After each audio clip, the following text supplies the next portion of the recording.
کی تعمیر کے ہم نے شروع کر رکھا ہے۔ آج کا درس بھی اسی کا سلسلہ ہے کہ جس کا موضوع دیا گیا ہے کہ خاوند بیوی ایک دوسرے کو کیسے خوش رکھیں۔ یہ بہت اہم سوال ہے اور ہر خاوند بیوی کی ضرورت بھی ہے اور اس کا حل بھی تلاش کرنے کی ضرورت ہے۔ ہمارے ہاں عموماً ایک دوسرے کو خوش کرنے کے لیے ایسی چیزیں کی جاتی ہیں کہ جن کا اثر صرف عارضی ہوتا ہے اور اس کے مد مقابل بہت سے ایسے معاملات ہوتے ہیں کہ جو ایک دوسرے کو خوش کرنے کے لیے جو ہم عارضی طور پر کرتے ہیں ان معاملات کے ہوتے ہوئے اس کا اثر نہیں ہوتا۔ یعنی فرض کرو ہمارے ہاں عموماً ایک دوسرے کو گفٹ دینے کا اور خاص طور پر خاوند کا بیوی کو گفٹ دینے کا یہ سلسلہ چلتا ہے اور یہ سمجھا جاتا ہے کہ اس سے بیوی خوش ہو جاتی ہے۔ ہاں کوئی شک نہیں، بہت اچھی بات ہے، اللہ کے نبی صلی اللہ علیہ وسلم کی سنت ہے ہدیہ دینا، تحفہ دینا، گفٹ دینا، اور یہ محبت کو بڑھاتا بھی ہے جس طرح کہ آپ کا فرمان ہے تہادو تحابو، آپ مانتے ہیں کہ ایک دوسرے کو ہدیہ دو، گفٹ دو، اس سے محبت بڑھتی ہے۔ لیکن دیکھنے میں آتا ہے کہ گفٹ وغیرہ دینے کے باوجود بھی بجائے محبت پیدا ہونے کے، بڑھنے کے، بلکہ نفرتیں ہی بڑھتی ہیں اور زیادہ ہوتی ہیں۔ تو اس کی وجہ پھر کیا ہے؟ اس کی وجہ بنیادی یہی ہے کہ جب ہم ہر چیز کو اپنی عقل سے اور اپنے انداز سے کرنے کی کوشش کرتے ہیں، قرآن و سنت کی تعلیمات کو چھوڑ کر، رب العالمین جو احکم الحاکمین ہے اور جو اپنے بندوں کو سب سے بہتر جانتا ہے کہ کس میں بندوں کی خیر ہے، صلاح ہے، بھلائی ہے، اور کس میں ان کا نقصان، ان کی بربادی ہے، تو اس رب العالمین کی تعلیمات کو نظر انداز کر کے جب انسان سمجھتا ہے کہ اپنی ذہانت سے، اپنی سوچ و فکر سے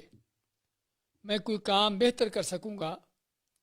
تو یہ کام پھر بہتر نہیں ہوتا، بگڑتا ہے، اس میں اصلاح نہیں ہوتی بلکہ فساد پیدا ہوتا ہے۔ یہاں پر پھر رشتے مضبوط نہیں ہوتے بلکہ کمزور ہوتے ہیں اور محبتوں کے بجائے نفرتیں پیدا ہوتی ہیں۔ اس لیے ہمارے ہاں بعض اوقات آج کل خصوصاً اس دور میں بعض ڈائلاگ ایک دوسرے کو بول دینا یا کسی مناسبت سے تو ہدیہ گفٹ کر دینا، کیوں اس کے اچھے اثرات ثابت نہیں ہوتے جو ہونا چاہیے۔ تو آج کا ہمارا درس جو ہے حقیقت میں اس موضوع پر رہے گا جو بہت اہم موضوع ہے۔ ہم نے اس سے پہلے سابقہ موضوعات میں ذکر کیا تھا شادی کے حوالے سے کہ شادی کب رحمت بنتی ہے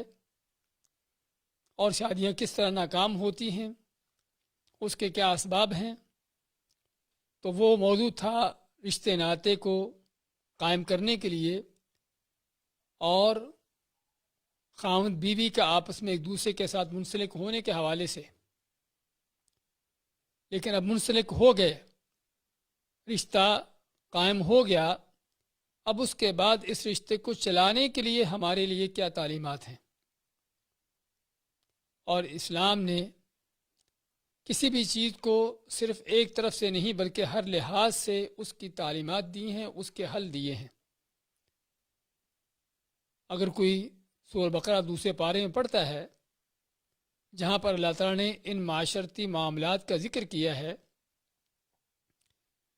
تو وہاں پر دیکھے گا کس ترتیب کے ساتھ خاوند بیوی کے اختیار سے لے کر آگے ان کے نکاح کے معاملات سے اور نکاح کے لیے کیا کچھ ہونا چاہیے، کب جو ہے کیسے کیسے نکاح ہوتا ہے، اس کے کیا لوازمات ہیں، آگے چل کر طلاق کے حوالے سے کہ طلاق کیسے ہوتی ہے اور اس کے کیا حالات ہیں، تو ساری ہر چیز کو تفصیل سے ترتیب سے بیان کیا گیا ہے۔ تو ضرورت ہے ہمیں قرآن و سنت کی ان تعلیمات کو دیکھنے کی۔ تو چنانچہ خاوند بیوی کا ایک دوسرے کے ساتھ جب تعلق قائم ہوتا ہے، اختیار ہوتا ہے، ایک دوسرے کے لیے اختیار کر لیتے ہیں، اس کے بعد اللہ تعالیٰ کی تعلیمات اگلی کیا ہے؟ اگلی اللہ تعالیٰ کی تعلیمات یہ ہے وَلَهُنَّ مِثْلُ الَّذِي عَلَيْهِنَّ بِالْمَعْرُوفِ، کہ عورتوں کے لیے اسی طرح کے حقوق ہیں جس طرح کے ان کے اوپر حق ہیں، دستور کے مطابق، عرف کے مطابق۔ معنی کیا ہوا کہ دونوں طرف حقوق ہیں، خاوند کے بھی حقوق ہیں اور اس طرح بیوی کے بھی حقوق ہیں۔ تو جب تک یہ حق ادا نہ کیے جائیں اس وقت تک وقتی طور پر کوئی دیا ہوا گفٹ، کوئی ایسا ڈائلاگ جو ہے ان چیزوں کا بھی اثر نہیں ہوتا، ان چیزوں کا بھی فائدہ نہیں ہوتا۔ وقتی طور پر اگرچہ ممکن ہے مطمئن ہو جائے کوئی ایک شخص، یعنی خاوند یا بیوی، اس گفٹ پر یا اس اچھی بات پر، لیکن اس کے اثرات جو ہے وہ جلد ہی ختم ہو جاتے ہیں کہ جب وہ شخص دیکھتا ہے جس کو گفٹ دیا گیا ہے کہ گفٹ دینے کو تو دے رہا ہے لیکن میرا اتنا بڑا حق جو ہے یہ ادا نہیں کر رہا، میرا یہ حق مجھے نہیں مل رہا، تو اس وقت جو ہے جس طرح ہم نے عرض کیا ہے کہ اس طرح کی چیزیں جو ہیں جو محبت پیدا کرنے کے لیے کوئی شک نہیں کہ اس کے بہت بڑا ایک اثر ہوتا ہے، اس کا بھی اثر ظاہر ہو جاتا ہے جب حقوق پامال ہوتے ہیں۔ اس لیے ضروری ہے جاننا کہ خاوند بیوی کے شریعت میں حقوق کیا ہیں۔ یہ موضوع تھوڑا لمبا رہے گا لیکن ہم اس کو انشاءاللہ کچھ جلسوں میں، کچھ مجلسوں میں تقسیم کریں گے۔ تو اس حوالے سے خاوند بیوی کے حقوق کے بارے میں سب سے پہلے جس چیز کی ضرورت ہے وہ اللہ کی ہوئی تقسیم کو قبول کرنا، اس پر راضی ہو جانا اور اس پر عمل پیرا ہونا۔ اللہ تعالیٰ نے مرد کو پیدا کیا اور مرد کو پیدا کرتے ہوئے اس کے اندر جو اللہ تعالیٰ نے اس کو جو ذمہ داریاں دی ہیں اس کے مطابق اس کے اندر صلاحیتیں رکھی، اور ان صلاحیتوں کے مطابق پھر اللہ نے اس کو ذمہ داریاں اور یہ چیزیں عطا کی۔ اس کا مطلب کہ اللہ نے ہی صلاحیتیں دی ہیں، اللہ ہی ذمہ داریاں تقسیم کی ہیں۔ اسی طرح عورت کو پیدا کیا، اس کے جسم کی خاص ساخت رکھی جو مرد کے سے الگ ہے، اور اس کو ذمہ داریاں دیں، اور عورت کو جو ذمہ داریاں دی ہیں انہی ذمہ داریوں کے لحاظ سے ہی، یعنی اس کو وہی ذمہ داریاں دی ہیں جو اس کی ساخت کے، اس کے جسم کی بناوٹ کے مطابق ہیں۔ یہ اللہ تعالیٰ کو فطری نظام کہ جب تک اس چیز پر آدمی قائم نہیں ہوتا، اس چیز پر نہیں چلتا، اس فطری نظام کی خلاف ورزی کرتا ہے تو پھر وہ اپنے اس معاملات میں، ازدواجی تعلقات کے ان چیزوں کے اندر ناکام ہے۔ جب وہ اللہ تعالیٰ کی دی ہوئی تعلیمات کو، جو سب سے بہتر جانتا ہے کہ مرد کون ہے، اس کی کیا صلاحیت ہے، اس کو کیا ذمہ داری دینی ہے، عورت کی کیا صلاحیتیں ہیں، اس کو کیا کام دینے ہیں، کیا ذمہ داریاں سونپنی ہیں، تو جب اس اللہ کی دی ہوئی یہ تقسیم ہے اس کو نظر انداز کر دیا جاتا ہے یا اس کو تسلیم نہیں کیا جاتا تو یہیں پر پھر بگاڑ پیدا ہوتا ہے۔ تو خاوند بیوی پھر ایک دوسرے کو خوش نہیں رکھ پاتے، اس لیے اس فطرت کی مخالفت کی ہے، خلاف ورزی کی ہے جس پر اللہ نے پیدا کیا ہے۔ اس لیے فرماتا اللہ تعالیٰ وَلَا تَتَمَنُّوا بِمَا فَضَّلَ اللَّهُ بَعْضَكُمْ عَلَى بَعْضٍ، کہ اللہ نے جو تم کو ایک دوسرے پر برتری فضیلت دی ہے، برتری فضیلت دینے کا معنی کہ صلاحیتیں، قوتیں، ذمہ داریاں، یہ چیزیں اللہ نے جو تم کو تقسیم کی ہیں ایک دوسرے کے لحاظ سے، تو اللہ نے جو جس کو دیا ہے اسی پر وہ مطمئن ہو، اسی پر راضی ہو، اور دوسرے کی جو صلاحیتیں ہیں ان کو حاصل کرنے کی تمنا نہ کرے۔ قرآن کے صاف الفاظ کہ اللہ نے جو دوسرے کو دیا ہے، خاوند کے یا بیوی کو، میں دوسرے کو جو چیز دی ہے اس کو حاصل کرنے کی تمنا نہ کرے، کیونکہ اللہ نے اس کے لیے خاص وہ رکھی ہے، دوسرے کے لیے نہیں ہے۔ تو چنانچہ اس بنیاد پر اس کا معنی کیا ہوا کہ کچھ خاوند کے حقوق ہیں، کچھ بیوی کے حقوق ہیں، اور کچھ وہ حقوق ہیں جو مشترکہ ہیں۔ تو چنانچہ تین قسم کے حق ہیں خاوند بیوی کے حوالے سے۔ کچھ وہ حقوق ہیں جو خاوند کے خاص ہیں، خاوند کے حقوق بیوی پر، اور پھر کچھ دوسرے حقوق ہیں جو بیوی کے حقوق ہیں خاوند پر، اور تیسری قسم حقوق کی ہے جو مشترکہ ہیں۔ خاوند بیوی دونوں ہی ایک دوسرے کے ان حقوق کے ادا کرنے کے ذمہ دار بھی ہیں اور ان حقوق کو پانے کے حقدار بھی ہیں۔ چنانچہ خاوند کے حقوق کیا ہیں؟ خاوند کے حقوق میں سب سے پہلے جو بنیادی چیز سمجھنے کی ہے وہ کیا ہے؟ جس طرح ہم نے ابھی آیت پڑھی ہے، اس سے ملتی جلتی دوسری آیت بھی جس میں اللہ نے اسی چیز کا آگے مزید وضاحت کی، وہ کیا ہے؟ الرجال قوامون علی النساء، کہ مرد جو ہیں وہ قوامون ہیں، وہ سرپرست ہیں، وہ ذمہ دار ہیں، نگہبان ہیں، کن پر؟ علی النساء، عورتوں پر۔ اب یہ وہ ذمہ داری ہے جو اللہ نے خود عطا کی ہے، خود سونپی ہے۔ مرد کو ذمہ داری دی ہے کہ عورتوں کے اوپر سرپرستی کرے، ان کی نگہبانی کرے، ان کا تحفظ کرے، ان کے معاملات کو چلائے، دیکھے۔ تو ساری ذمہ داریاں اللہ نے کس پر ڈالی ہیں؟ مرد پر ڈالی ہیں۔ آگے اس کی وجہ بھی بیان کی کہ مرد پر کیوں ذمہ دار ڈالی ہیں، بما فضل اللہ بعضهم علی بعض وبما انفقوا من اموالہم۔ اللہ ماتا ہے کہ جو اللہ نے ایک دوسرے پر ان کو فضیلت دی ہے، فضیلت دینے کا معنی کہ صلاحیتوں کے اعتبار سے ایک دوسرے کے لیے زیادہ صلاحیتیں رکھتی ہیں۔ مرد کو وہ دی ہیں جو عورت کو نہ دی ہوں، عورت کو وہ دی ہیں جو مرد کو نہ دی ہوں، ایک تو اس لحاظ سے، اور جو مردوں کو ذمہ داری دی اخراجات کی اور گھروں کو چلانے کی، تو اس لحاظ سے اللہ نے مردوں کو عورتوں کے اوپر سرپرستی کا یہ ذمہ داری دی ہے۔ یہ نہیں کہ یہ کوئی حاکمیت ہے، کوئی یعنی کہ کسی کے اوپر حکم چلانا ہے، اس کے اوپر حکمران بن کے بیٹھنا ہے، جس طرح کے بعد نے ترجمہ قوامون کا حکمران بھی کیا ہے، اور حکمران کا لفظ سننے پڑھنے والے کو سمجھ آتا ہے کہ شاید یہاں پر یہ ہے کہ کسی کے اوپر قابض ہو کر اس پر ظلم و جبر کر کے بیٹھنا ہے، یہ بات نہیں ہے، بلکہ کیا ہے؟ قوامون کا معنی سرپرستی ہے، نگہبانی ہے، تحفظ ہے، اور یہ وہ قوامیت کا حق کہ جو سرپرستی کا حق ہے، جب تک ادا نہیں ہوگا ناممکن ہے کہ گھر چل سکے۔ اب کو اگر کہے کیا وجہ ہے کہ اللہ نے مرد کو سرپرستی دی ہے، اس کو نگہبانی نگرانی کا حق دیا ہے عورت کے لیے بھی؟ کیا عورت خود اپنی سرپرستی نہیں ہو سکتی؟ کیا خود اپنی نگرانی نہیں کر سکتی؟ یا یہی حق عورت کو کیوں نہیں دیا گیا کہ جس طرح مرد کو سرپرستی کا حق دیا گیا ہے عورت کو بھی یہ حق ملتا؟ اس کا جواب کیا ہے؟ اس کا جواب عملی جواب ہے، عقلی جواب ہے،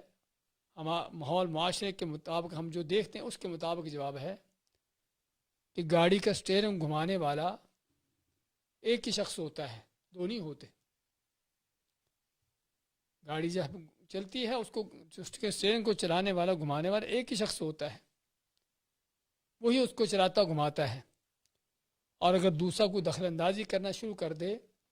تو وہیں پر پھر کیا ہے کہ ایکسیڈنٹ اور نقصانات اور یہ چیزیں ہونے کے خدشات ہوتے ہیں۔ تو اگر گاڑی جو ہے چلانے والا ایک ہے، دوسرے کو دخل اندازی سے نقصانات ہو سکتے ہیں، تو اسی طرح سے ہی ہر معاملہ ہے۔ تو چنانچہ اگر اللہ نے مرد کو ذمہ داری دی ہے، اس لیے پہلی بات تو اللہ نے اس کے اندر صلاحیتیں رکھی ہیں، اور دوسری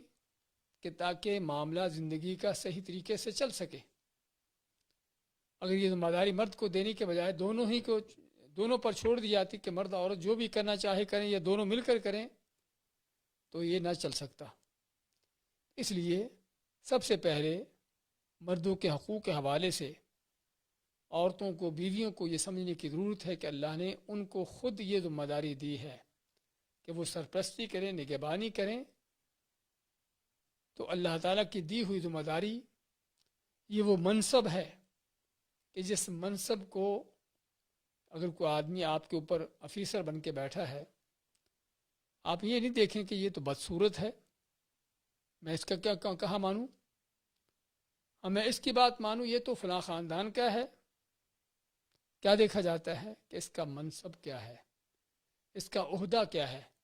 یہ دیکھا جاتا ہے۔ یہ نہیں دیکھا جاتا کہ اس کی ان کے معاشرے کے اندر حیثیت کیا ہے، اس کا خاندان کیسا ہے، یا مالی طور پر غریب ہے یا امیر ہے،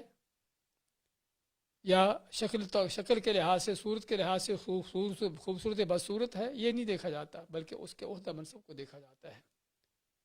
وہ آفیسر ہے، چاہے وہ کسی بھی ایسی ذات کا ہے جو لوگوں کے ہاں بڑی گھٹیا سمجھی جاتی ہے، شکل و صورت سے کتنا بھی بدصورت کیوں نہ ہوگا، لیکن جب وہ آپ کے اوپر افیسر بن کے آ گیا تو آپ اس کا کہا مانتے ہیں۔ تو یہاں پر بھی ہم کہیں کہ اللہ نے خود یہ بندوں میں تقسیم کی ہے، مردوں کو حاکمیت سے مراد یعنی سرپرستی کا، ذمہ داری کے ان چیزوں کی ان کو یعنی کہ ذمہ داری دی، اور عورتوں کو اس بات کا حکم دیا کہ اس ذمہ داری کو قبول کریں اور اس کو تسلیم کریں کہ اللہ کا حکم ہے، کسی کا ذاتی اختیار نہیں ہے، یعنی کہ مرد خود ہی اپنی مرضی سے جو ہے وہ یعنی کہ جبراً اور زبردستی جو ہے اس چیز پر قابل ہو کے بیٹھ گئے، بات یہ نہیں بلکہ یہ تقسیم اللہ کی ہے۔ تو اللہ کی ہوئی تقسیم پر راضی رہنا یہ سب سے بڑی وہ چیز ہے کہ جو بندوں کو ان کے تعلقات کو مضبوط کرنے والی، اللہ کی رحمتوں کو حاصل کرنے والی، اور اس کے ساتھ ساتھ آپس کے تعلقات کو مضبوط اور استوار کرنے والی چیز ہے۔ لیکن بعض لوگ دیکھنے میں آیا ہے کہ اس قوامیت کے فریضے سے، اس چیز سے جو ہے اپنے آپ کو یا تو ادا کرنے کے قابل نہیں سمجھتے، یا یہ سمجھتے ہیں کہ اس کو ادا نہ کرنے میں عورت کو زیادہ خوشی ہوگی، اور وہ چاہتا ہے بیوی کو خوش کرنا۔ کس طرح سے خوش کرنا کہ اس کے معاملات اس پر چھوڑ دینا، اس کی کوئی نگہبانی نہیں، کوئی نگرانی نہیں، اس کی کوئی سرپرستی نہیں، اور یہ حقیقت میں اللہ کے فطری نظام کے خلاف ہے۔ اللہ نے مردوں کو اگر مداری سرپرستی دی ہے اور عورتوں کے اوپر ان کو اس لحاظ سے نگہبان بنایا ہے، تو اللہ تعالیٰ کو پتہ ہے کہ عورت کو واقعی ہی اس چیز کی ضرورت ہے کہ کوئی فرد ہو، کوئی شخص ہو جو اس کی نگہبانی کرنے والا ہو، اس کی سرپرستی کرنے والا ہو، اس کو چلانے والا ہو۔ خود عورت کی یہ ضرورت ہے، اور اگر یہ ضرورت اس کی پوری نہیں ہوگی تو پھر کیا ہوگا؟ انما یاکل الذئب من الغنم القاصیہ، کہ بھیڑیا اسی بکری پر، اسی بھیڑ پر حملہ کرتا ہے جو بھیڑ یا بکری اپنے ریوڑ سے الگ ہوتی ہے۔ تو شیطان کے اور شیطان صفت لوگوں کے حملے بھی ایسی ہی عورتوں پر ہوتے ہیں کہ جہاں پر مردوں کی سرپرستی نہ ہو، جہاں پر عورتوں کو ان کی مرضی مزاج کے مطابق چھوڑ دیا گیا ہو، اور جب وہ مرضی مزاج کے مطابق چلتی ہیں تو وہاں پر بجائے فائدے ہونے کے نقصانات ہوتے ہیں، سوائے عزت پانے کے بجائے عزت پانے کے ذلتیں ہوتی ہیں۔ اس لیے اللہ تعالیٰ نے یہ نظام اس لیے رکھا ہے کیونکہ مرد کے اندر یہ صلاحیت ہے اپنا دفاع کرنے کی، دوسروں کا دفاع کرنے کی، اور عورت کے اندر وہ صلاحیت نہیں ہے۔ تو عورت کو ضرورت ہے کہ وہ لازماً گھر کا کوئی فرد ہو، اس کا چاہے باپ ہو شادی سے پہلے، یا کوئی بڑا بھائی ہو، یا خامد ہو جو اس کی سرپرستی کرے، اس کے معاملات کو دیکھے۔ اور یہ وہ چیز ہے کہ جو زندگی کے ہر شعبے میں ہے، زندگی کے ہر شعبے میں وہ ملک کی بڑی حاکمیت سے لے کر، بادشاہت سے لے کر، کوئی بڑا اور عہدہ منصب ہے، کوئی وزیر ہے، کوئی آفیسر ہے، یا گھر کا کوئی سرپرست ہے، ہر چیز میں ہی اللہ تعالیٰ نے مردوں کو یہ صلاحیتیں دی ہیں اور ان کو حکم دیا ہے کہ لوگوں کے ملک کے معاملات ہوں یا کسی قوم قبیلے کے معاملات ہوں، ان کو چلانے کے لیے حکم کس کو دیا؟ مردوں کو دیا۔ اور جب عورت اس چیز کو قبضہ میں لینے کی کوشش کرتی ہے، اس منصب تک آنے کی کوشش کرتی ہے، تو اللہ کے نبی صلی اللہ علیہ وسلم نے کیا فرمایا؟ لن يفلح قوم ولو امرهم امرأة۔ صحیح بخاری کی حدیث میں آپ فرماتے ہیں کہ ایسی قوم کبھی فلاح کامیابی نہیں پا سکتی کہ جنہوں نے اپنی حاکمیت، اپنے معاملات کسی عورت کو سونپ دیے ہوں، یعنی ان کو چلانے والی عورت ہو۔ تو اللہ کے نبی صلی اللہ علیہ وسلم کا یہ فرمان، آپ کی دی ہوئی یہ خبر کبھی جھوٹی نہیں ہو سکتی۔ ہاں، دنیا جہان کے سبھی لوگ جھوٹے ہو سکتے ہیں، لیکن نبی کریم صلی اللہ علیہ وسلم کے فرمان آپ کے فرمان سے سچا کو فرمان نہیں ہے۔ تو اس لیے خاوند کے حقوق میں سب سے پہلے جن چیزوں کو جاننے کی ضرورت ہے وہ کیا ہے کہ اللہ نے جو ان کو سرپرستی کی ذمہ داری دی ہے، اس ذمہ داری کو وہ ادا کریں، اور عورت کو بھی فرض بنتا ہے کہ اللہ کی ہوئی اس تقسیم کو قبول کرے، اس پر راضی ہو، اس پر کوئی اعتراض نہ ہو۔ اسی طرح خاوند کے حقوق جو اللہ قرآن و سنت میں بیان ہوئے ہیں، وہ بیوی کا خاوند کی اطاعت کرنا، بیوی کا خاوند کے حکم کو ماننا، اس کی اطاعت کرنا، لیکن ایسی اطاعت جس میں اللہ کی نافرمانی نہ ہوتی ہو۔ قرآن کریم میں اللہ تعالیٰ نے جب عورتوں کے بارے میں فرمایا کہ جو عورتیں ان کے بد مزاج ہوتی ہیں، خاوندوں کے سر چڑھتی ہیں، تو اللہ نے فرمایا کہ ان کو تم کیا کرو؟ ان کو واضح و نصیحت کرو، ان کے بستروں سے ان سے الگ ہو جاؤ، اور اگر مارنے کی ضرورت بھی ہے تو ہلکی پھلکی ایسی مار جس کا کوئی نشان نہ ہو۔ آگے کیا فرمایا؟ فَإِنْ أَطَعْنَكُمْ، کہ اگر وہ بیویاں، وہ عورتیں تمہاری بات مان لیتی ہیں، تمہارا کہا مانتی ہیں اور تمہارے حکم کے مطابق چلتی ہیں، تو پھر جو ہے فَلَا تَبُغُوا عَلَيْهِنَّ سَبِيلًا، تو پھر ان کو تم تنگ کرنے کی، اذیت دینے کا کوئی رستہ نہ ڈھونڈو۔ اسی ضمن میں یعنی عورت کا مرد کی اطاعت کرنا اور بیوی کا خاوند کی اطاعت کرنا، اسی ضمن میں یعنی کہ حسین بن محسن کی پھوپھی کی بات، ان کا قصہ آتا ہے۔ حسین بن محسن ایک صحابی ہیں، ان کی پھوپھی کا واقعہ آتا ہے کہ وہ رسول کریم صلی اللہ علیہ وسلم کے پاس آئیں، اور آئیں تو آپ نے اس سے پوچھا، آپ نے اس عورت سے پوچھا اذاتی زوج انتی، کیا تیرا خامد ہے، یعنی تو شادی شدہ ہے؟ قالت نعم، اس نے کہا جی ہاں۔ تو آپ میں کہ کیف انت لہو، کہ تم اپنے خاوند کے ساتھ کیسی ہو، یعنی تمہارا معاملہ اس کے ساتھ کیسا رہتا ہے؟ کیا جواب دیتی ہے؟ ذرا جواب غور سے سننے کی ضرورت ہے۔ ان خواتین کو، ان عورتوں کو جو سمجھتی ہیں کہ خاوند کا حکم ماننا، اس کی اطاعت کرنا میری ذلت ہے، تو عورت کہتی ہے کہ جو پھوپھی ہے حسین بن محسن کی، کہتی ہے کہ اس نے کیا جواب دیا آپ کو؟ کہنے لگی قالت ما آلوہ، کہ میں اس میں کسی طرح کی کوئی کمی نہیں کرتی، لا اقصر فی خدمتی الا ما عجزت عنہ، ایسی وہ چیز جس سے میں عاجز آ جاؤں، جس کو نہ کر سکوں تو الگ بات ہے، ورنہ میں اس کی خدمت کرنے میں کوئی کمی نہیں کرتی۔ تو آپ نے کیا فرمایا؟ انظری این انت منہ، آپ اس کو فرماتے ہیں کہ دیکھو تم خاوند کے ساتھ کس جگہ پر ہو، تمہارا خاوند کے ساتھ تمہارا تعلق کیسا ہے۔ فإنما هو جنتك ونارك، کیونکہ تمہارا خاوند جو ہے وہ تیری جنت بھی ہے اور تیری جہنم بھی ہے، اس کی اطاعت کر لے تو تیری جنت ہے، اس کی نافرمانی کر لے تو تیری یہ جہنم ہے۔ یہ مسند احمد کی حدیث ہے جسے علامہ البانی رحمۃ اللہ علیہ حسن کہا ہے۔ تو کہنے کا مقصد اس میں آپ صلی اللہ علیہ وسلم نے اس عورت سے پوچھا، جب اس نے بتایا کہ اپنی خاوند کی خدمت کو کمی نہیں کرتی، جو مجھ سے ممکن ہے میں کرتی ہوں، تو آپ نے اس کو تنبیہ کی پھر کہ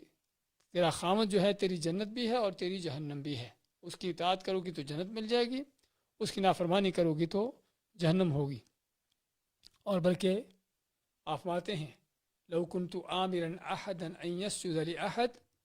کہ اگر میں کسی کو حکم دیتا ہوتا کہ وہ کسی دوسرے کو سجدہ کرے، یعنی کسی دوسرے کو سجدہ کرنے کی اجازت دیتا، تو کیا فرماتے ہیں لَأَمَرْتُ الْمَرْأَةَ أَن تَسْجُدَ لِزَوْجِهَا، کہ میں عورت کو حکم دیتا کہ اپنے خاوند کو سجدہ کرے۔ یہ مسند احمد کی حدیث ہے، اور اس حدیث کا پس منظر یہ ہے کہ ایک صحابی بعض ان کے ملکوں میں جاتے ہیں، روم کے علاقوں میں یا اس طرح کے علاقوں میں جاتے ہیں، تو وہاں پر دیکھتے ہیں، یہ معاذ بن جبل کی حدیث ہے، تو پھر دیکھتے ہیں کہ وہاں کے لوگ جو ہیں اپنے بڑوں کو سجدہ کرتے ہیں، بادشاہ ہو یا ان کو کوئی دینی رہنما پیشوا ہو، ان کو سجدہ کرتے ہیں۔ تو معاذ ماتے کہ میں دل میں سوچا کہ اگر یہ لوگ اپنے بادشاہوں کو، اپنے بڑوں کو سجدہ کرتے ہیں، تو نبی کریم صلی اللہ علیہ وسلم سب سے زیادہ حقدار ہیں کہ ان کو سجدہ کیا جائے۔ تو آتے ساتھ آپ کے سامنے سجدہ میں پڑھتے ہیں، تو آپ ماتے ہیں کہ یہ کیا کیا تم نے؟ تو انہوں نے فرمایا کہ میں نے اس طرح کی چیز دیکھی، تو اس پر آپ فرمایا کہ لو کنت آمرا احد ان یسجد لاحد، اگر میں نے کسی کو حکم دینا ہوتا کہ کسی دوسرے کو سجدہ کرے تو لامرت المرأة ان تسجد لزوجها، تو میں عورت کو حکم دیتا کہ اپنے خاوند کو سجدہ کرے جس کا اس کے اوپر حق ہے۔ اسی طرح ام المؤمنین عائشہ رضی اللہ تعالیٰ عنہ کی حدیث ہے، آپ سے پوچھا گیا ای الناس اعظم حقا علی المرأة، کہ عورت کے اوپر سب سے بڑا حق کس کا ہے؟ عورت کے ماں باپ بھی ہوتے ہیں، اس کی اولاد بھی ہوتی ہے، اس کے بہن بھائی بھی ہوتے ہیں، تو ان لوگوں میں سے عورت کے اوپر سب سے بڑا حق کس کا ہے؟ آپ ماتے ہیں زوجہا، اس کے خاوند کا ہے۔ تو اس کا مطلب کیا ہوا کہ عورت کے اوپر سب سے بڑا حق اس کے خاوند کا ہے، حتیٰ کہ ماں باپ کے حق سے بھی زیادہ ہے۔ اس کے بعد ماتے ہیں کہ آپ سے پوچھا گیا کہ پھر مرد کے اوپر کس کا حق زیادہ ہے؟ یعنی مرد، یہ تو عورت کا ہے، عورت کے اوپر حق کس کا زیادہ ہے؟ خاوند کا۔ لیکن مرد کے اوپر کس کا حق زیادہ ہے؟ آپ ماتے امہو، اس مرد کی جو ماں ہے، کیونکہ آپ نے دوسری حدیث میں ماں کی فضیلت جو بیان کی ہے، 3 حقوق ان کے بیان کیا، 4 باب کا، تو یہاں پر بھی آپ ماتے ہیں کہ عورت کے حوالے سے عورت کے اوپر سب سے بڑا حق کس کا ہے؟ خاوند کا ہے،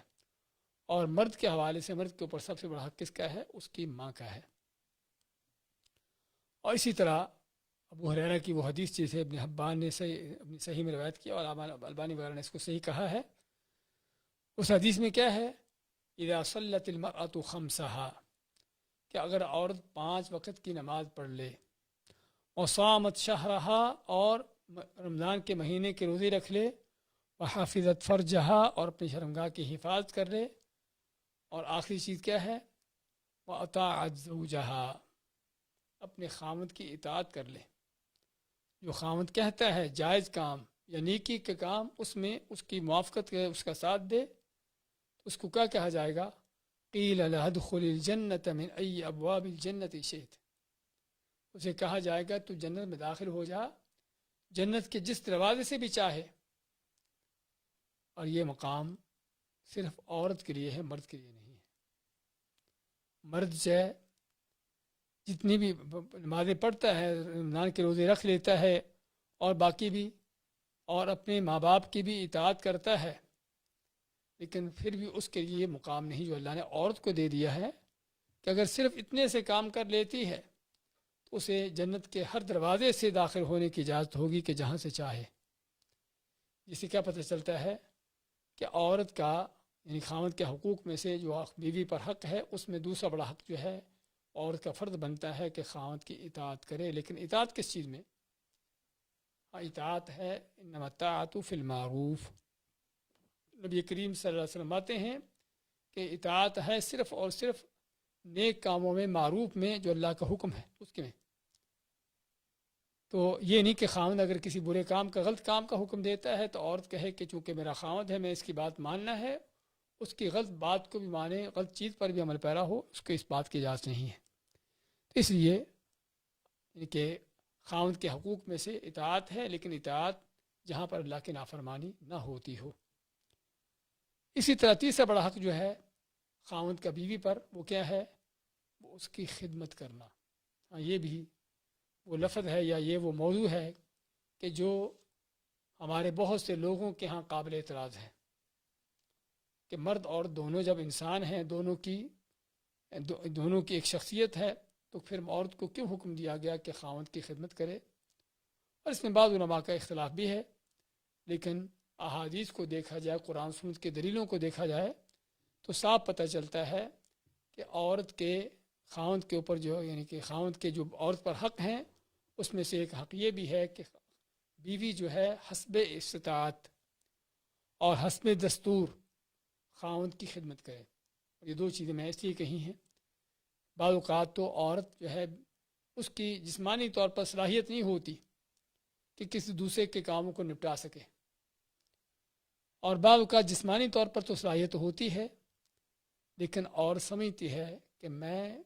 اپنے خاندانی لحاظ سے یا مال و دولت کے لحاظ سے کسی لحاظ سے خاوند سے اونچی ہوں اور خاوند مجھ سے نیچا ہے، اور یہ سمجھ اس کی غلط ہے۔ تو عورت اپنی صلاحیت کے مطابق اور خاوند کے معاملات کے لحاظ سے کہ جتنی اس کے اندر صلاح کرنے کی طاقت ہے اور جس ماحول معاشرے میں وہ رہتی ہے، اس ماحول معاشرے میں دستور کے مطابق کیا اطاعت ہوتی ہے، کس طرح خدمت ہوتی ہے، وہ خدمت کرنا ہے۔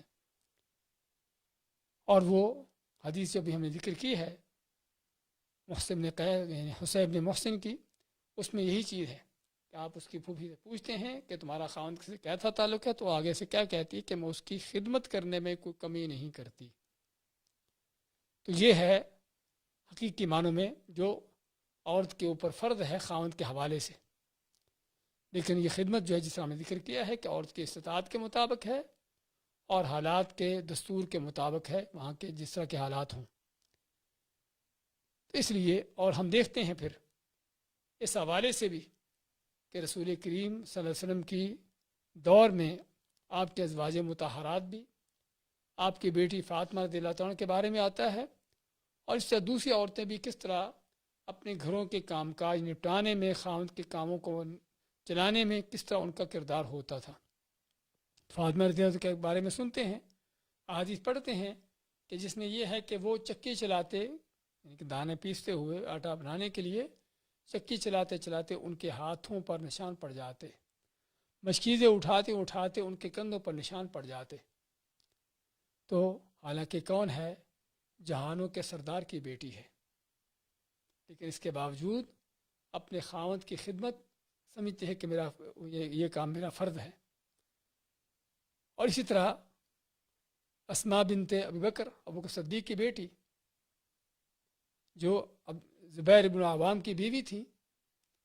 وہ نہ کہ صرف گھر کے کام کرتی بلکہ زبیر بن عوام کے کھیت تک کے بعد معاملات میں ان کا ساتھ دیتی۔ اور اسی طرح سے نیک عورتوں کا آج تک کردار رہا ہے۔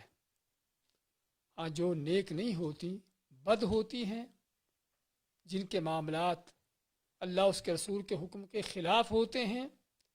اب وہ خاوند کی خدمت کرنا تو توہین سمجھتی ہیں، لیکن خاوند کے علاوہ چاہے سینکڑوں ہزاروں لوگوں کی جا کے خدمت کرتی رہے، وہ اس کو اپنی عزت سمجھتی ہے۔ چنانچہ ریسٹورنٹوں میں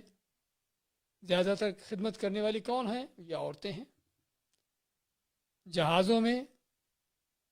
وہاں پر خدمت کرنے والی کون ہیں؟ ایئر ہوسٹس ہیں۔ کہنے کا مقصد کہ جس طرح انسان جب ایک اللہ کا ڈر دل سے نکال دیتا ہے تو اللہ دنیا جہان کے ڈر اس کے دل میں ڈال دیتا ہے۔ جب انسان ایک اللہ کے سامنے نہیں جھکتا تو اللہ پھر اس کو ہر چیز کے سامنے جھکا دیتا ہے۔ ایسے ہی عورت کا معاملہ ہے خاوند کے ساتھ، کہ جب وہ خاوند کی خدمت کرنا اپنی توہین سمجھتی ہے تو اللہ پھر اس عورت کو اتنا ذلیل کرتا ہے کہ اس کو ہر انسان کا خادم بنا دیتا ہے، کہ وہ لوگوں کو غیر محرموں کی جا کے خدمت کر رہی ہے، ان کو کس کس انداز سے اپنے حسن و جمال کے اور ان چیزوں کے اپنی اداؤں کے ساتھ ان کو متاثر کرتی ہے تاکہ کسی دکان میں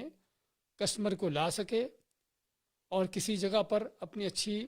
سروس پیش کر کے جو ہے لوگوں کو پھنسا سکے۔ ہاں، یہ کہ دوسروں کے اعلیٰ کار بنی ہے،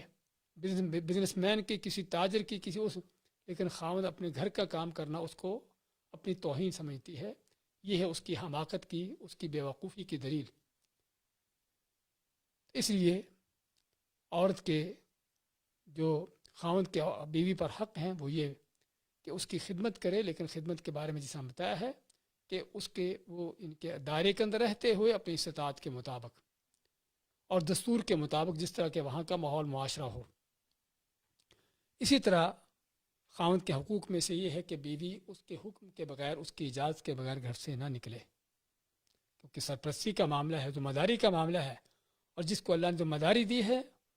اس کا فرض بنتا ہے کہ اپنے ماتحت جو اس کے لوگ ہیں ان کی نگرانی کرے اور ان کو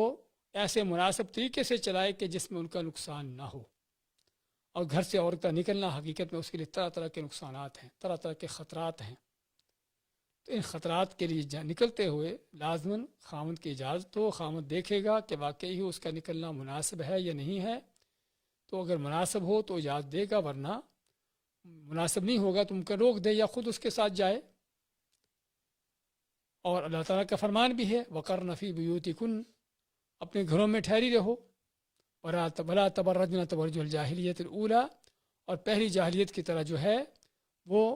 برہنہ جسم یعنی کہ چہروں کے ساتھ اس طرح سے باہر نہ نکلو. اسی طرح خاوند کے حوالے سے جو اس کی محنت کوشش رہتی ہے گھر کو چلانے کی، گھر کے نان نفقے کو پورا کرنے کی، ان چیزوں کی عورت کے ہاں یعنی اس چیز کا شکریہ ادا ہو، اس چیز کی قدردانی ہو. کیونکہ فطری طور پر آپ صلی اللہ علیہ وسلم کا جو فرمان ہے، آپ نے عورتوں کو واعظ کیا اور واعظ کرتے ہوئے آپ نے فرمایا کہ میں نے جہنم میں سب سے زیادہ عورتوں کو دیکھا ہے. اس کی ایک وجہ بیان آپ نے کیا کی؟ عورتوں نے جب پوچھا کیا وجہ ہے، آپ فرماتے ہیں کہ ایک وجہ یہ ہے کہ تکفرن العشیر، کہ تم عورتیں جو ہے اپنے خاوندوں کی ناشکری کرتی ہو. خاوند زندگی بھر کھلاتا رہے، پلاتا رہے، گھر کی ہر طرح کی ضروریات پوری کرتا رہے، لیکن کبھی کسی وقت زندگی کے کسی موڑ پر جا کر خاوند کے معاملات مالی طور پر کمزور پڑ گئے، کوئی انکم نہ ہو سکی،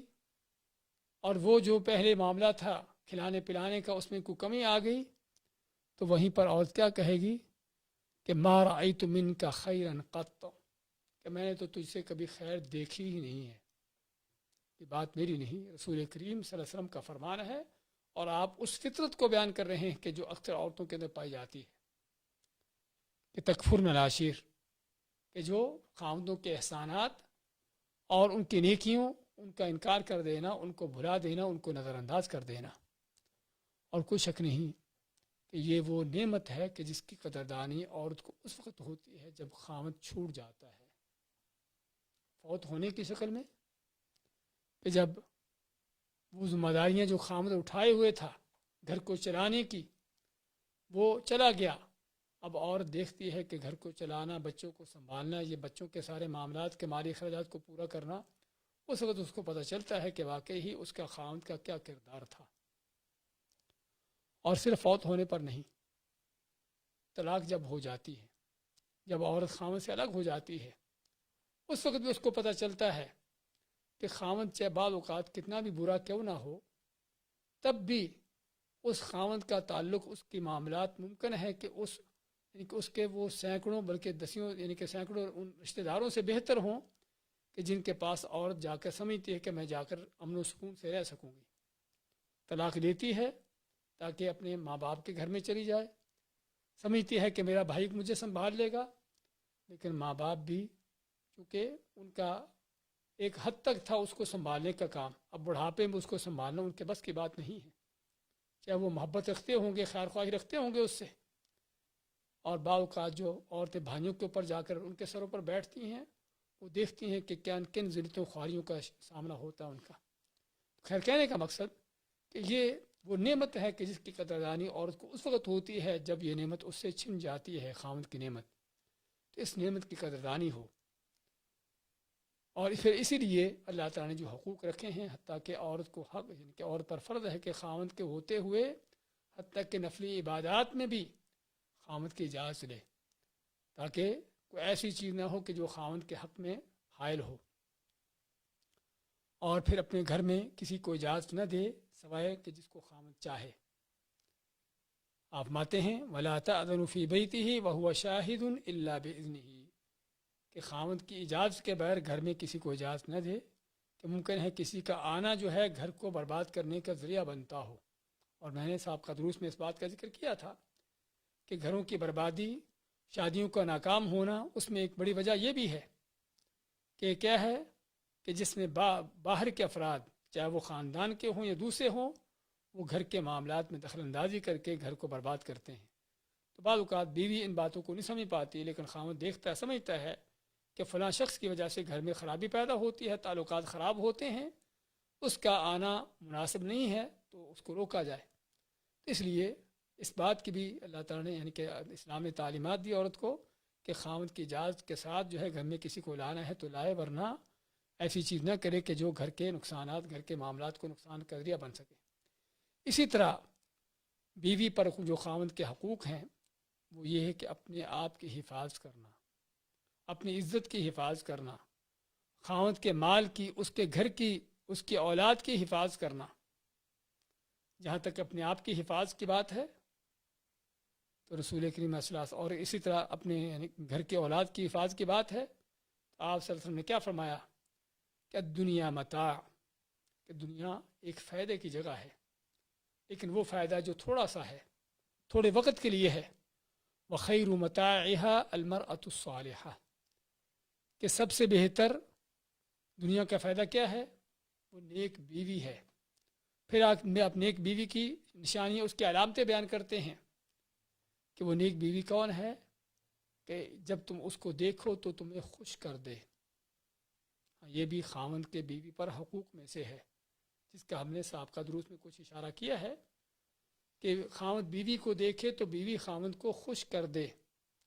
اب خوش کرنے کے لیے ضروری نہیں کہ بڑی خوبصورت ہو، یہ خوش کرنے کے لیے اس کا اخلاق و کردار ہو سکتا ہے. عربی کے شاعر کا کہنا ہے لا خیل عندک ولا مال، کہ تیرے پاس نہ تو گھوڑا ہے نہ کوئی مال ہے کہ جس سے تو اگلے کو خوش کرے. فلترد الحال ان لم ترد المقال ان لم ترد الحال،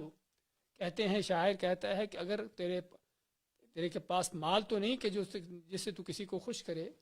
لیکن کم از کم ایسی بات تیری ہو کہ جو کسی کو خوش کرنے والی ہو. اس لیے بعض اوقات عورت اگرچہ خوبصورت نہ بھی ہو، لیکن اپنے اخلاق و کردار سے، اپنے معاملات سے اپنے خاوند کو دیکھنے پر خوش کر دیتی ہے. ہاں تو یہ وہ چیز ہے، جب دیکھو تو خوش کرے، جب اس کو کہو تو تمہاری اطاعت کرے، اور جب تم اس سے غائب ہو تو اپنی عزت کی حفاظت کرے اور تمہارے گھر کی حفاظت کرے. یہ ہے جو خیر المتاع ہے، سب سے دنیا کا بہتر سامان ہے. اس لیے یہاں پر ہم کہیں گے کہ عورت کے اوپر جو خاوند کے حقوق ہیں اس میں سے ایک یہ بھی ہے کہ اس کی اپنی عزت کی حفاظت کرنا، خاوند کے گھر کی حفاظت کرنا، اس کے مال کی، اس کی اولاد کی، ان چیزوں کا تحفظ کرنا. اور یہ اللہ کی طرف سے عورت پر ذمہ داری ہے. صحیح بخاری کی حدیث میں نبی کریم صلی اللہ علیہ وسلم نے جب ذمہ داریوں کا ذکر کیا تو کیا فرمایا؟ وَالْمَرْأَةُ رَاعِيَةٌ فِي بَيْتِ زَوْجِهَا، اسی طرح عورت بھی اپنے خاوند کے گھر میں کیا ہے؟ ذمہ دار ہے. عورت بھی اپنے خاوند کے گھر کی ذمہ دار ہے. مسئولۃ عن رعیتہا، اور اللہ نے قیامت کے دن اس اپنے جو ماتحت اس کو ذمہ داری دی ہے، خاوند کے گھر کی جو ذمہ داری دی ہے اس کے متعلق سوال کرنا ہے. تو عورت گھر کی اس یونٹ کی ذمہ دار ہے پوری کی پوری. گھر کے اندر جو کچھ ہوتا ہے، گھر کے جو معاملات ہیں،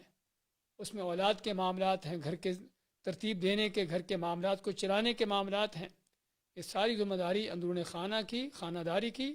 یہ سبھی کی سبھی ذمہ داری اللہ نے عورت پر ڈالی ہے. ہاں خاوند کے کام باہر کے کہ وہ جا کر کمائے اور کما کر لائے اور گھر کے معاملات کو چلائے، لیکن گھر کے اندر اور گھر کے معاملات کو کنٹرول کرنا، یہ ساری ذمہ داری اللہ نے عورت پر ڈالی ہے. اور یہیں سے پتہ چلتا ہے کہ عورت کا اس معاشرے کے اندر کتنا بڑا کردار ہے. دین کے دشمن، بلکہ انسانیت کے دشمن اور سب سے بدترین عورتوں کے دشمن، ان کے پروپیگنڈے کیا ہیں کہ اسلام نے عورت کو جکڑ دیا ہے، بند کر دیا ہے گھر کے اندر، چار دیواری کے اندر، اور یہ کچھ اور وہ کچھ ایسی باتیں کر کے وہ شیطان جو ہے عورتوں کو گھروں سے نکالنا چاہتے، وہ نکال چکے ہیں، لیکن نکال کر جس ذلت و خواریوں کا شکار ہوئے ہیں، معاشرے برباد ہوئے ہیں، وہ ہم سبھی کے سامنے ہے. تو خیر، کہنے کا مقصد کہ عورت کو اللہ نے گھر کی ذمہ داری دے کر اتنی بڑی ذمہ داری دی ہے کہ جو حتیٰ کہ خاوند کی ذمہ داریوں سے بھی کہیں بڑھ کر ہے. یعنی ہمیشہ کسی بھی ملک کے اندر گھروں کی تعداد زیادہ ہوتی ہے وہاں کے آپسی افیکشنوں کی نسبت. اس کا معنی کیا ہوا کہ ملک کی زیادہ تر حصے کی ذمہ داری کون اٹھائے ہوئے ہے؟ عورت اٹھائے ہوئے ہے. اب گھر کے اندر کون ہے؟ بچے ہیں جن کی تربیت ہو رہی ہے. ہاں، یہ وہ بچے جو کل کی قوم ہیں، جو کل کے قوم کے افراد ہیں اور قوم کو چلانے والے ہیں. ان بچوں کی تربیت کرنے والی کون ہے؟ یہ عورت ہے. اس لیے دشمن دین کے اسلام کے دشمنوں کے پراپیگنڈے وہ سراسر صرف شیطانیت ہے، حقیقت کے بھی خلاف ہے، چاہے وہ چاہے کہ وہ شریعت کے خلاف ہو. تو خیر بات کر رہے تھے کہ عورت کو اللہ نے یہ بہت بڑی ذمہ داری دی ہے گھر کی حفاظت کی، گھر کے معاملات کو چلانے کی اور خصوصاً اولادوں کی تربیت کی. تو خاوند کے بیوی پر جو سب سے بڑے حقوق ہیں اس میں ایک بڑا حق یہ بھی ہے کہ گھر کے معاملات کو صحیح طریقے سے چلائے تاکہ خاوند گھر لوٹے تو گھر میں اس کو سکون حاصل ہو، کہ جو اصل مقصد ہے گھروں کا، اور اس کی اولاد کی تربیت اور ان چیزوں کا معاملہ اس طریقے سے چلانا کہ واقعی تاکہ صحیح معاشرہ اور صحیح جو ہے امت وہ قائم ہو سکے، پیدا ہو سکے. اور کہا جاتا ہے عربی میں کہ ہر کسی بڑے شخص کے پیچھے اس کو تیار کرنے والی مرد نہیں ہوتے، عورتیں ہوتی ہیں. ایسی مائیں ہیں کہ جنہوں نے ان بڑے لوگوں کو جنم دیا، ان کی تربیت کی اور ان کو ایسے اخلاق و کردار اور ایسے ان کے اندر صلاحیتیں پیدا کیں کہ وہ امت کے قائد بن گئے. تو یہ قائد بنانے والی کون ہیں؟ یہ عورتیں ہی ہیں جو گھر میں ہوتی ہیں. تو ضرورت ہے عورت کو ان ذمہ داریوں کو جاننے کی، اپنے ان حقوق کو جو اس کے اوپر عائد ہیں خاوند کے حوالے سے ادا کرنے کی. ہاں، ان کو ادا کرتی ہے تو ابھی ہم نے حدیث کیا پڑھی ہے کہ عورت اگر یہ کر لیتی ہے کام تو اس کے لیے جنت کے 8 دروازے کھلے ہیں جہاں سے چاہے وہ داخل ہو. بارک اللہ فیکم، جزاکم اللہ خیر. ہم اگلے درس میں انشاءاللہ اس کے ساتھ جو خاوند کے اوپر بیوی کے حقوق ہیں اور جو اس سے زیادہ ہیں، آج جو ہم نے بیان کیے ہیں خاوند کے حقوق بیوی پر یہ تھوڑے ہیں،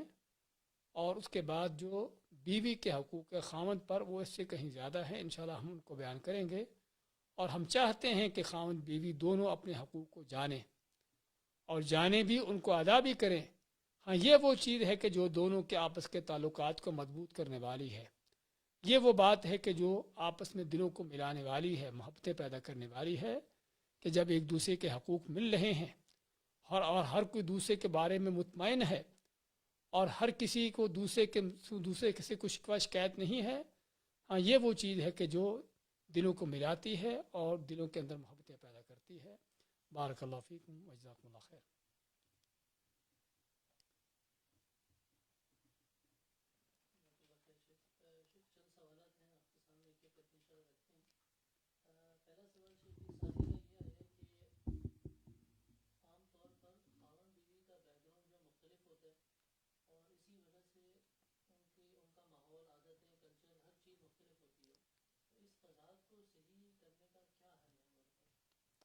ہم نے میرا خیال صاحب کا درس میں اس بات کا ذکر کیا تھا کہ یعنی کہ اکثر اوقات خاوند بیوی کے آپس کے معاملات نہ سلجھنا یا ان میں کسی حد تک کوئی اختلاف رہنا، اس کی وجہ یہ بھی ہوتی ہے کہ خاوند ایک الگ ماحول سے آیا ہے، بیوی الگ ماحول سے ہے، دونوں کے الگ ماحول ہوتے ہیں. اور تقریباً عام طور پر یعنی کہ ماحولوں کا فرق تھوڑا بہت تو ہوتا ہی ہے. یعنی ہر گھر کے اندر گھر کی فضا، گھر کا ماحول، گھر کے اندر رہن سہن جو ہے وہ کسی نہ کسی حد تک دوسرے گھر سے الگ ہوتا ہے. تو اگر زیادہ نہیں تو کسی نہ کسی یعنی کم حد تک بھی اس کے اندر فرق رہتا ہے. اس لیے ہم نے صاحب کا درس میں اس بات کا ذکر کیا تھا کہ خاوند بیوی کو ان چیزوں میں افہام و تفہیم کرنا، ایک دوسرے کو سمجھنا کہ یہ اس ماحول سے آیا ہے، اس کا کیا مزاج ہے، کیا چاہتا ہے، بیوی فلاں ماحول سے ہے، اس کا کیا مزاج ہے، اس ماحول کا، اس ماحول کے کیا تقاضے ہیں. ان چیزوں کو سمجھنا سب سے پہلے. اور پھر اس کے ساتھ ساتھ اگر کوئی واقعی ایسی غلطی ہے ایسی غلطی ہے کہ جس غلطی کا تعلق دین کے ساتھ ہے، اخلاقیات کے ساتھ ہے، تو ایسی غلطیوں کی اصلاح کرنا اچھے طریقے سے، حکمت عملی سے، نرمی کے ساتھ ایسی غلطیوں کی اصلاح کرنا۔ اور اگر کوئی ایسی غلطیاں ہیں کہ جس کا کوئی اخلاقیات یا دین سے تعلق نہیں ہے لیکن صرف مزاج سے ہے، یعنی مزاجوں کے اندر جس طرح بتایا ہے کہ ایک گھر میں رہتے ہوئے مختلف چیزیں ہوتی ہیں، پنکھا ایسا چلانا، تیز چلانا ہے، سمجھے نا، اے سی اس کو زیادہ تیز کرنا ہے، کم رکھنا ہے، اس طرح کی معمولی چیزیں ہوتی ہیں۔ جوتا ادھر کیوں پڑا ہے، ادھر کیوں نہیں رکھا، کپڑا یہاں پر کیوں پڑا، یہاں کیوں نہیں پڑا، سمجھے، تھوڑے اس طرح کے مزاج ہوتے ہیں بعض۔ ایسی چیزوں کو برداشت کرنا۔ ہاں، اگر اس کی اصلاح ہو سکے، اصلاح ہونے کا معنی کہ خاوند جس طرح سے چاہتا ہے بیوی اس طرح سے کرنے کو تیار ہو جائے، بیوی خاوند سے جس طرح چاہتی ہے خاوند اس طرح سے کرنے کو تیار ہو جائے، تو اچھی بات ہے۔ اگر دیکھیں کہ نہیں بھی وہ چیز ہو رہی جو میں چاہتا ہوں، لیکن اس کا کوئی نہ اخلاق سے تعلق ہے، نہ کوئی دین سے تعلق ہے، نہ کوئی دینی لحاظ سے کوئی برائی ہے، تو پھر ٹھیک ہے، اس چیز کو نظر انداز کرنا، اس کو جو ہے برداشت کرنا، یہ چیز ضروری ہوتی ہے۔ اس لیے ہم نے ذکر کیا تھا کہ بیوی خاوند کا ماحول عام طور پر کچھ نہ کچھ مختلف ہوتا ہے، جہاں سے آتے ہیں، تو ایک دوسرے کو سمجھنا چاہیے سب سے پہلے، اور پھر اگر کوئی اخلاقی دینی غلطی ہے تو اس کی اصلاح کرنا چاہیے اچھے انداز سے، اور اگر کوئی اخلاقی اور دینی غلطی نہیں ہے، ویسے ہی ایک مزاج کا معاملہ ہے، تو اس کو حتی الامکان جو ہے برداشت کرنے کی کوشش کرنا۔ تو یہ وہ چیزیں ہیں کہ جو گھروں کو چلاتی ہیں اور آپس کے معاملات کو صحیح رکھتی ہیں۔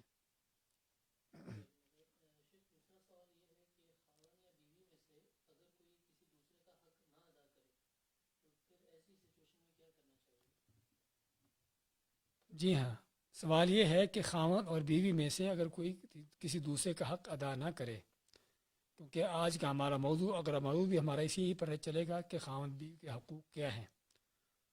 اور یہ حقوق ہم نے ذکر کیا ہے تو 3 طرح کے ہیں، کچھ خاوند کے حقوق ہیں، کچھ بیوی کے حقوق ہیں، اور کچھ وہ حقوق ہیں جو مشترکہ ہیں، اور ان حقوق کو ادا کرنا ضروری ہے، کیونکہ حق کسی چیز کو کہنے کا معنی یہ ہے کہ وہ چیز جو دوسرے کو ملنا چاہیے، اس کا حق ہے، اس کو ملنا چاہیے۔ تو اس لیے خاوند کے بیوی کے اوپر حق ہو یا بیوی کا خاوند پر ہو، اصل یہ ہے کہ وہ حق ادا کیا جائے، اور اگر ادا نہیں کیا جاتا اور دنیا کے اندر یعنی کہ اس چیز کو باوجود مطالبے کی بھی ادا نہیں کیا جاتا، فرض کرو خاوند بیوی کا حق ادا نہیں کر رہا یا بیوی خاوند کا حق ادا نہیں کر رہی، پہلی بات تو یہ ہے کہ اچھے انداز سے سمجھانے کی ضرورت ہے، بتانے کی ضرورت ہے کہ واقعی یہ حق ادا نہیں ہو رہا، اس حق کی ادائیگی کی کوشش کی جائے، اس کو اللہ کا ڈر خوف دلایا جائے، اور اگر پھر بھی ادائیگی نہ ہو اور اس حق کو چھوڑ دینا ممکن ہو، تو اس کو چھوڑنے کی کوشش کرنا چاہیے، برداشت کرنا چاہیے، کیونکہ حق جو ہے صرف معمولی سے نہیں بلکہ حتیٰ کہ بہت بڑے بڑے حقوق بھی جو ہے اسلام نے ان کو بھی بعض اوقات چھوڑ دینے کی تعلیم دی ہے، تلقین کی ہے، تاکہ خاوند بیوی کا رشتہ جو ہے چلتا رہے، کٹے نہیں۔ سورۃ النساء میں اللہ نے جب خاوند بیوی کے حقوق کا معاملہ بیان کیا اور وہاں پر ذکر کیا اس چیز کا کہ اگر خاوند کو بیوی پسند نہ ہو یا کوئی اس طرح کا معاملہ ہو، تو وہاں پر اس چیز کا بھی حکم دیا کہ اگر خاوند بیوی میں سے کوئی اپنے کسی حق کو چھوڑ دے تاکہ ان کا رشتہ قائم رہ سکے، چل سکے، تو یہ بھی ان کو کرنا چاہیے تاکہ رشتے نہ ٹوٹے۔ تو اس لیے پہلی بات تو یہ ہے کہ اس حق کو حاصل کرنے کے لیے مناسب طریقہ سمجھانے کا اختیار کیا جائے، اور اگر پھر بھی نہ ملے تو پھر اس کو اگر چھوڑا جا سکتا ہو، برداشت کیا جا سکتا ہو، تو اس کو چھوڑا جائے اور اس چیز کو برداشت کیا جائے، اور یہ اس بات کو مد نظر رکھا جائے کہ یہ چھوڑا ہوا حق جو ہے چھوٹا نہیں ہے بلکہ ملے گا، اور ملے گا اس دن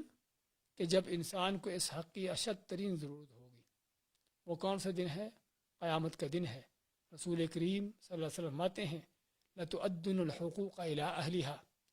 کہ تم کو ہر قیمت حقداروں کے حق دینا ہوں گے، اور فرماتے ہیں کہ حتیٰ کہ وہ بکری کہ جو سینگوں والی ہے، جس نے بغیر سینگوں کے بکری کو مارا ہوگا، وہ بھی ان کو بھی نہیں چھوڑا جائے گا جب تک ایک دوسرے کے وہ بدلہ نہ لے لیا جائے گا۔ تو اس لیے نہ سمجھے کہ خاوند بیوی کا معاملہ ہے، جو کسی کے ساتھ ظلم زیادتی کر لے، کوئی پوچھنے والا کوئی نہیں ہے۔ ہاں، پوچھنے والا ممکن ہے دنیا میں کوئی نہ ہو، لیکن اللہ تعالیٰ کیا ہے، وَكَانَ رَبُّكَ بَصِيرًا، اور تیرا رب جو ہے وہ دیکھ رہا ہے، ایک ایک چیز اس کی نظر میں ہے، اور اس کا دیکھنے کا مقصد یہ ہے کہ تاکہ کل ان کا حساب لینا، کہ تاکہ ہر ایک کا حق اس کو ادا کرنا، اس لیے یہ حق کل ادا کرنا ہوں گے۔ اور یہاں پر ایک بہت حقیقت میں یعنی کہ جو باریکی کی بات ہے اور بہت ہی گہرائی کی بات سمجھنے کی ہے، وہ یہ ہے کہ عام طور پر لوگ دوسروں کے حقوق یعنی باہر کے لوگوں کے حقوق کے بارے میں محتاط ہوتے ہیں کہ اس کا حق ہے، اس کو دینا ہوگا، کیونکہ پتہ ہے کہ نہیں دیں گے تو ڈنڈے کے زور سے لے گا۔ لیکن گھر کے اندر ایک دوسرے کے حقوق کو پامال کیا جاتا ہے، ان کے حقوق کو جو ہے وہ چھوڑا جاتا ہے، ادا نہیں کیے جاتے، اور پھر کوئی پرواہ بھی نہیں ہوتی کہ میں نے حق ادا نہیں کیا، اس لیے کہ گھر کی بات ہے، کون سی باہر کی بات ہے، اور یہ بھی کہ کون سا زور چلتا ہے کسی کا، یعنی خاص طور پر خاوند کے یعنی بیوی کا خاوند کے اوپر، تو یہ آج تو زور نہیں چلتا، لیکن کل قیامت کا دن ایسا دن ہے کہ جس دن کسی کا کوئی زور نہیں ہوگا، وہاں پر اگر کسی کا زور ہوگا تو صرف اللہ کا ہوگا۔ نبی کریم صلی اللہ علیہ وسلم نے ایک آدمی کو دیکھا کہ اپنے غلام کو مار رہا تھا، یعنی وہ آقا ہے، اس کا مالک ہے، اپنے اس کے غلام کو مار رہا تھا، اور سمجھتا تھا کہ یہ میرا غلام ہے، میں اس کا آقا ہوں، مجھے کون روکنے والا ہے۔ تو نبی کریم صلی اللہ علیہ وسلم نے فرمایا، اب صحابہ کو کس کو بتاؤ، اس کو بتاؤ جا کر کہ جتنا اختیار، جتنا اقتدار تیرا اس کے اوپر ہے، غلام کے اوپر، اس سے بڑھ کر تیرے اوپر اقتدار اور اختیار تیرے اللہ کا تجھ پر ہے۔ اس لیے نہ سمجھا جائے کہ خاوند بیوی کے معاملات یہ وہ حقوق ہیں کہ جو ضائع ہو گئے، پوچھنے والا کوئی نہیں، اللہ ان کو نہ کہ صرف دیکھ رہا ہے بلکہ ان کو ریکارڈ کر رہا ہے، لکھ رہا ہے، اور کل قیامت کے دن پورے حقوق ایک دوسرے کو دے کر جان چھوٹے گی۔ اور ممکن ہے کہ ایسے بدبخت کو خاوند بیوی ہوں کہ جن کے دنیا کے اندر تو زندگی گزر گئی جیسے گزری، لیکن قیامت کے دن وہ پہاڑوں کے برابر نیکیاں لانے کے باوجود بھی جہنم کو جا رہے ہوں، اس وجہ سے کہ جو حقوق میں زیادتی کی ہے، ظلم زیادتی کی ہے۔ اس لیے ہم یہاں پر کہیں گے کہ پہلی بات تو یہ ہے کہ حق لینے کے لیے مناسب طریقہ دیکھا جائے، مل جائے ٹھیک ہے، نہ ملے تو اس پر صبر سے کام لیا جائے، اور اس بات کا یقین ہو کہ کل قیامت کے دن مل کر رہے گا، اور جو ظالم حق نہ دینے والا ہے اس کو بھی یہاں پر متوجہ ہونے کی ضرورت ہے کہ وہ حق نہ دے کر اپنے لیے کس جہنم کا، کس عذاب کا سودا کر رہا ہے۔ اسی ضمن میں ایک واقعہ میں سن رہا تھا کہ ایک عورت کو خواب آیا، خواب میں کیا دیکھتی ہے؟ خواب میں دیکھتی ہے کہ اس کی ماں جو فوت ہو چکی تھی، اس کے ہاتھوں سے، اس کی انگلیوں سے خون بہہ رہا ہے، تو وہ بڑی پریشان ہوتی ہے خواب دیکھ کر، تو کسی تعبیر کرنے والے سے پوچھا کہ یہ میں نے اس طرح کا خواب دیکھا، بڑی پریشان ہوئی ہوں، کیا معاملہ ہے؟ تو اس تعبیر کرنے والے نے پوچھا کہ تیرا باپ کہاں پر ہے؟ اس نے کہا میرا باپ بہت بوڑھا ہو چکا ہے، اور یعنی کہ اس وقت اس کی عقل بھی کام نہیں کر رہی۔ تو اس نے کہا کہ تیرے باپ کا ظلم ہے جو تیری ماں پر تھا، اور آج وہ ظلم لیے ہوئے اللہ کے ہاں پیش ہو چکی ہے، تو اپنے باپ سے کہو کہ اگر تو وہ کوئی ایسا کر سکتا ہے معاملہ کہ جس سے اپنے اس گناہ کا کفارہ ادا کر سکے، ورنہ جو ہے اس کا انجام بڑا بدتر ہونے والا ہے۔ تو حقیقت یہ ہے، اس لیے نہ سمجھا جائے کہ گھر کی بات ہے، گھر کا معاملہ ہے، کسی کو حق ملا نہیں ملا، ایسی باتیں نہیں ہیں، بلکہ یہ وہ خطرناک حقوق ہیں اور سب سے اہم ترین حقوق ہیں کہ جس میں ادائیگی نہ ہونا، جس میں کمی کوتاہی جو ہے وہ ممکن ہے انسان کی ہمیشہ کی بربادی کا ذریعہ بن جائے۔ بارک اللہ فیک۔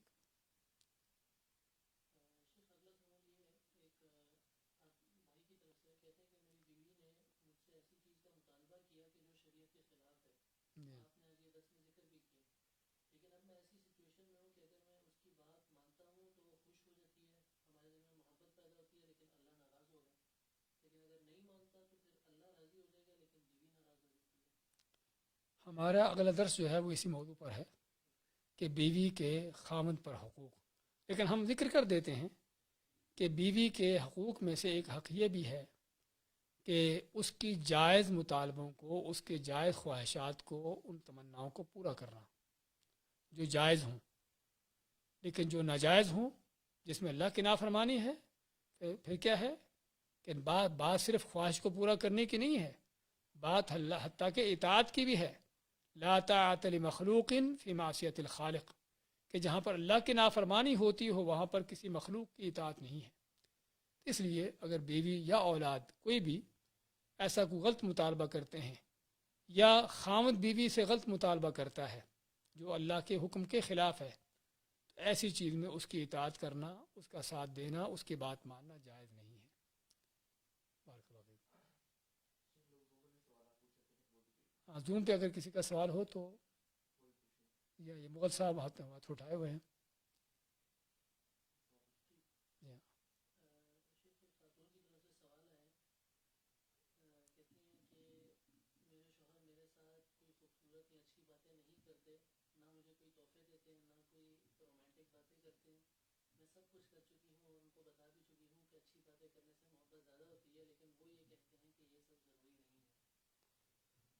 جی ہاں، سوال آپ نے سنا ہوگا کہ کسی خاتون کا سوال ہے کہ اس کا شوہر جو ہے اس کے ساتھ نہ تو کوئی گفٹ لینے دینے کا کوئی کام ہوتا ہے، نہ کوئی رومانٹک باتیں ہوتی ہیں اور اس طرح کی چیزیں۔ دیکھیے، اس طرح کی چیزوں کا ہو جانا اچھی چیز ہے،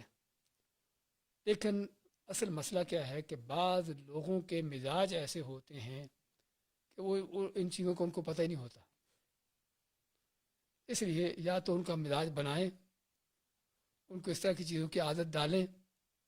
پھر ہے کیونکہ بعض یعنی ماحول معاشروں کے لحاظ سے لوگوں کا معاملات ہوتے ہیں ایسے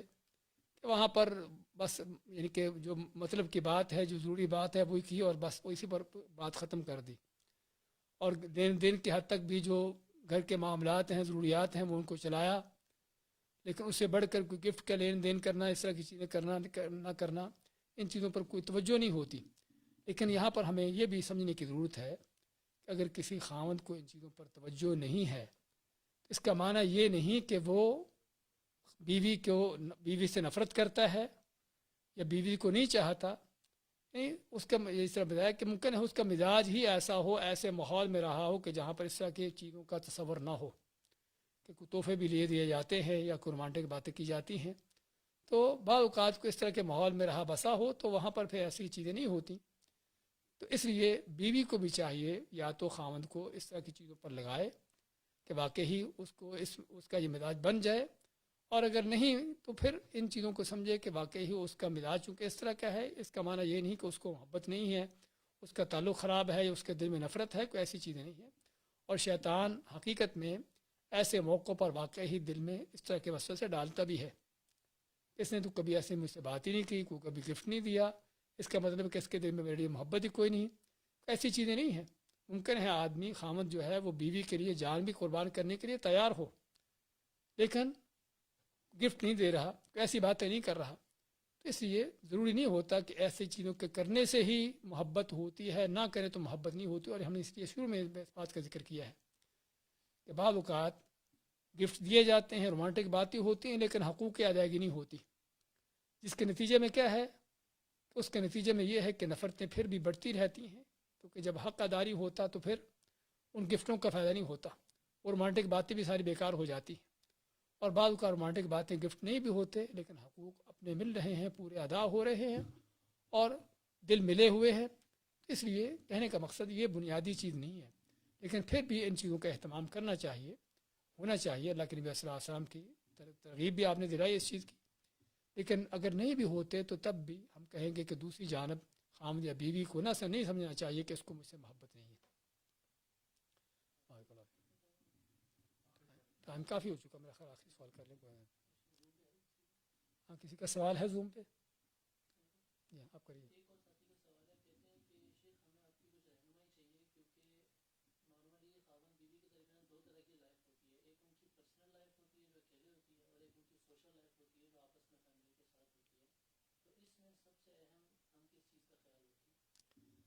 انشاءاللہ ہم آنے والے دروس میں ہمارا یہ سلسلہ بھی چلے گا دروس کا، اور اس میں ہم آگے چل کر ان چیزوں کو ڈسکس کریں گے کہ سوشل لائف میں یعنی کہ خاوند بیوی کا آپس کے معاملات میں بھی کس طرح سے ان کو رہنا ہے، اور یعنی ہم آج کے ہمارے جو درس ہے اس میں تقریباً یہ کہہ سکتے ہیں کہ خاوند بیوی کے آپس کے معاملات، اس کے بعد ان کے جو سوشل معاملات ہیں فیملی کے ساتھ، اس میں بھی ہمیں کس طرح سے چلنا ہوتا ہے، وہ ایک اہم موضوع ہے کہ جس پر انشاءاللہ ایک مکمل الگ سے درس رہے گا کہ خاوند بیوی کے جو رشتہ دار ہیں، فیملیز ہیں، ان کے ساتھ کس طرح سے رہن سہن ہونا چاہیے، ان کے ساتھ کس طرح کے تعلقات ہونے چاہیے، اور ان کو بھی کس طرح سے یعنی کہ خاوند بیوی یا لڑکے لڑکی کے ساتھ رہنا چاہیے تاکہ ایک دوسرے کے معاملات جو ہیں وہ صحیح چل سکے، اس میں خرابی پیدا نہ ہو، کیونکہ گھروں کی بربادی اور رشتوں کا ٹوٹنا اور یہ چیزیں اس کے پیچھے ایک بہت بڑا جو یعنی کہ فیکٹر ہے وہ یہ بھی ہے کہ بعض اوقات جو یعنی کہ کسی ایک گھر والے جو ہیں، خاوند کے گھر والے ہوں یا بیوی کے ہوں یا دونوں ہی طرف سے، وہ ان پر اثر انداز ہوتے ہیں. تو انشاءاللہ ہمارا یہ الگ سے موضوع رہے گا کہ جس میں ہم اس چیز کو تفصیلاً انشاءاللہ بیان کریں گے. بارک اللہ فیکم.